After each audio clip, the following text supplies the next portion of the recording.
ఈరోజు ఈ వీడియోలో ఒక మంచి నాన్ వెజ్ స్పెషల్ రెసిపీని నేను మీకు చూపించబోతున్నాను. ఆ రెసిపీ వచ్చేసి Hariyali chicken.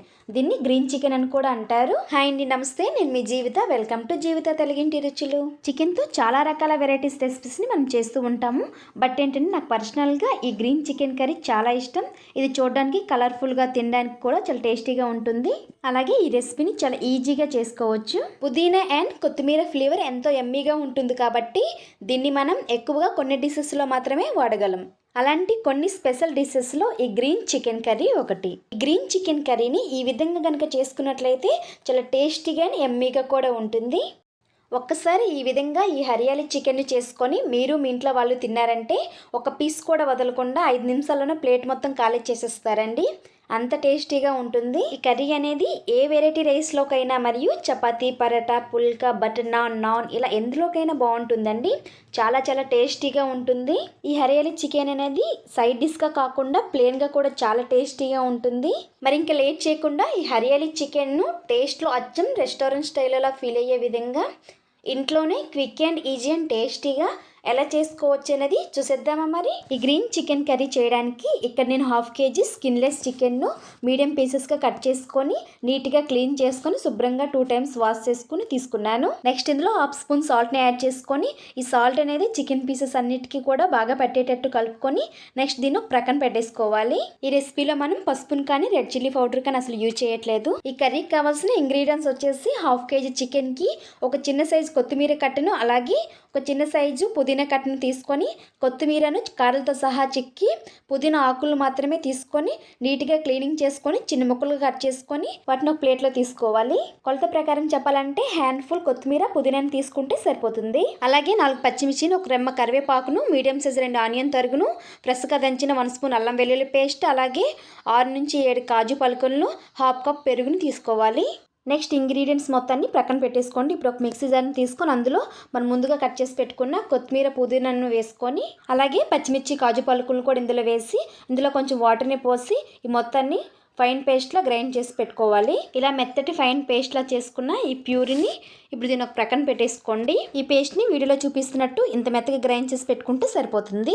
Next stove on చేసి స్టవ్ మీద ఒక కడాయిని పెట్టి కడాయి కొంచెం హీట్ అయ్యాక అందులో 4 tablespoon దాకా ఆయిల్ని వేసుకోండి. ఆయిల్ ప్లేస్లో మీరు గీన్ కూడా యూజ్ చేసుకోవచ్చు. ఆయిల్ కొంచెం హీట్ అయ్యాక మంటను లో ఫ్లేమ్లో పెట్టి అందులో 1 tablespoon జీరాను, అలాగే ఒక చిన్న ముక్క దాల్చిన చెక్కను, 3 లవంగ మొగ్గలను, ఒక ఏలక్కాయ, ఒక చిన్న ముక్క జాపత్రి, అలాగే ఒక బిర్యానీ ఆకును కూడా వేసి వీటిని లైట్గా ఫ్రై చేసుకోవాలి. స్పైసెస్ అనేవి లైట్గా ఫ్రై అయ్యాక నెక్స్ట్ ఇందులో మనం ముందుగానే కట్ చేసి పెట్టుకుని ఆనియన్ తరుగును వేసి ఆనియన్స్ అనేవి తొందరగా మగ్గడానికి నెక్స్ట్ ఇందులో చిటికెడు సాల్ట్ని కూడా వేసి గరిటతో కలుపుకుంటూ 1 or 2 minutes పాటు ఇలా ఫ్రై చేసుకోవాలి.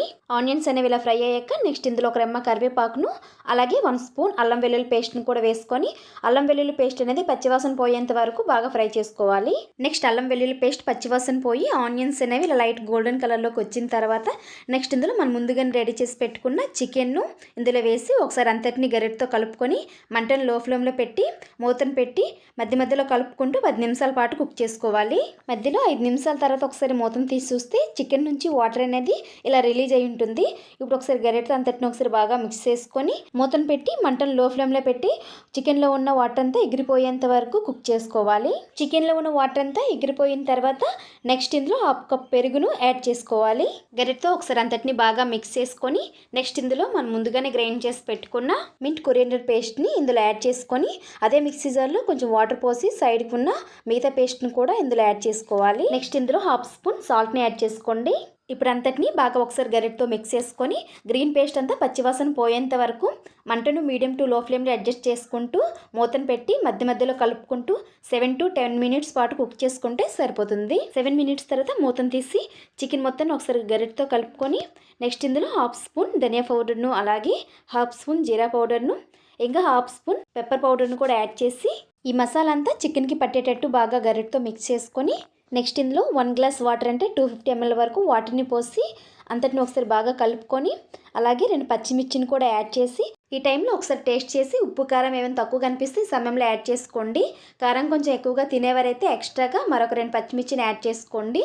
ఈ టైంలో యాడ్ చేసుకున్న పచ్చిమిర్చి అనేది లాస్ట్లో తినేటప్పుడు చాలా టేస్టీగా ఉంటుంది. మీ గ్రేవీ కన్సిస్టెన్సీకి తగ్గట్టు మీరు వాటర్ని యాడ్ చేసుకోండి. నెక్స్ట్ ఇప్పుడు మూతను పెట్టి మంటను మీడియం టు హై ఫ్లేమ్లో అడ్జస్ట్ చేసుకుంటూ మధ్య మధ్యలో కలుపుకుంటూ 5 to 7 మినిట్స్ పాటు కుక్ చేసుకుంటే సరిపోతుంది. 7 మినిట్స్ తర్వాత మూతను తీసి చూస్తే చికెన్ నుంచి ఆయిల్ అనేది ఇలా రిలీజ్ అయి ఉంటుందన్నమాట. సో ఇలా రిలీజ్ అయితే చికెన్ అనేది కుక్ అయినట్టేనండి. చూడడానికి చికెన్ కర్రీ అనేది ఎంతో యమ్మీగా కనిపిస్తుంది కదా. ఇప్పుడు అంతటిని ఒకసారి బాగా గరిటెతో కలుపుకొని లాస్ట్గా ఇందులోకి 1/2 స్పూన్ చికెన్ మసాలా పౌడర్ని యాడ్ చేసుకోండి. చికెన్ మసాలా పౌడర్ను లాస్ట్లో ఇలా యాడ్ చేయడం వల్ల టేస్ట్ అండ్ ఫ్లేవర్ అనేది చాలా బాగుంటుంది. అలాగే కొంచెం కసూరి మేతిని కూడా ఇలా నలిపి వేసుకోవాలి. కసూరి మేతి అనేది ఆప్షనల్ మాత్రమే, మీ దగ్గర లేనట్టయితే దీన్ని మీరు స్కిప్ చేసేవచ్చు. చికెన్ అనేది కుక్ అయిందా లేదని తెలుసుకోవడానికి ఒక చికెన్ పీస్ని తీసి ఒక స్పూన్తో ఇలా నొక్కి చూస్తే ఈజీగా కట్ అయితే చికెన్ అనేది కుక్ అయినట్టేనండి. ఇప్పుడు గరిటెతో ఒకసారి అంతటిని బాగా మిక్స్ చేసుకోండి. నెక్స్ట్ లాస్ట్గా ఇందులో 1 స్పూన్ గీని యాడ్ చేసుకోండి. ఇలా గీను లాస్ట్లో యాడ్ చేయడం వల్ల టేస్ట్ అండ్ ఫ్లేవర్ అనేది చాలా బాగుంటుంది. అంతేనండి. ఇప్పుడు గరిటెతో ఒకసారి అంతటిని మిక్స్ చేసుకొని స్టవ్ ఆఫ్ చేసుకొని బౌల్లో సర్వ్ చేసుకోవడమే. ఈ కర్రీ యొక్క గ్రేవీ కన్సిస్టెన్సీ అనేది కొంచెం థిక్గా ఉంటేనే బాగుంటుందండి. కర్రీలో గ్రేవీ కన్సిస్టెన్సీ అనేది లూజ్గా కావాలనుకుంటే మీరు వాటర్ యాడ్ చేసుకునేటప్పుడు 2 గ్లాసెస్ వాటర్ని యాడ్ చేసుకుంటే సరిపోతుంది. ఈ హరియాలి చికెన్ని వేడిగా ఉండేటప్పుడు తింటేనే చాలా టేస్టీగా ఉంటుంది. అంతేనండి. ఇప్పుడు స్టవ్ ఆఫ్ చేసుకొని బౌల్లో సర్వ్ చేసుకోవడమే. మీరు డెఫినెట్లీగా ట్రై చేయాల్సిన రెసిపీ అండి. ఈసారి మీరు చికెన్ని తెచ్చేటప్పుడు ఓసారి ఈ గ్రీన్ చికెన్ మీరు మీ ఇంట్లో ట్రై చేసి మీ ఇంట్లో వరకు పెట్టారంటే డెఫినెట్లీగా ఆ టేస్ట్ని మీరు తప్పకుండా ఎంజాయ్ చేస్తూ తింటారండి. అంత టేస్టీగా ఉంటుంది. ఈ హరియాలి చికెన్ను మీరు కూడా ఒకసారి మీ ఇంట్లో ట్రై చేసి మీకు ఎలా కుదిరింది అనేది కామెంట్ సెక్షన్లో నాతో షేర్ చేయడం మాత్రం మర్చిపోవద్దు. మనం చికెన్ని తినేటప్పుడు పైన లెమన్ జ్యూస్ని ఇలా పిండుకొని తింటే ఇంకా చాలా టేస్టీగా ఉంటుందండి. ఈ వీడియో కనుక మీకు నచ్చినట్లయితే లైక్ చేయండి, మీ ఫ్రెండ్స్కి రిలేటివ్స్కి షేర్ చేయండి. అలాగే ఇంకెవరైనా మన ఛానల్ని సబ్స్క్రైబ్ చేయని వారు ఉంటే మరిన్ని హెల్తీ అండ్ టేస్టీ రెసిపీస్ కోసం జీవిత తెలుగింటి రుచులు అనే యూట్యూబ్ ఛానల్ని సబ్స్క్రైబ్ చేసుకొని పక్కనే ఉన్న బెల్ ఐకాన్ని క్లిక్ చేసి ఆల్ అనే ఆప్షన్ ఎంచుకోండి. అలా చేయడం వల్ల నేను పెట్టే ప్రతి వీడియో నోటిఫికేషన్ దాని ముందుగానే మీ వరకు వస్తుంది. Thank you for watching. Thank you.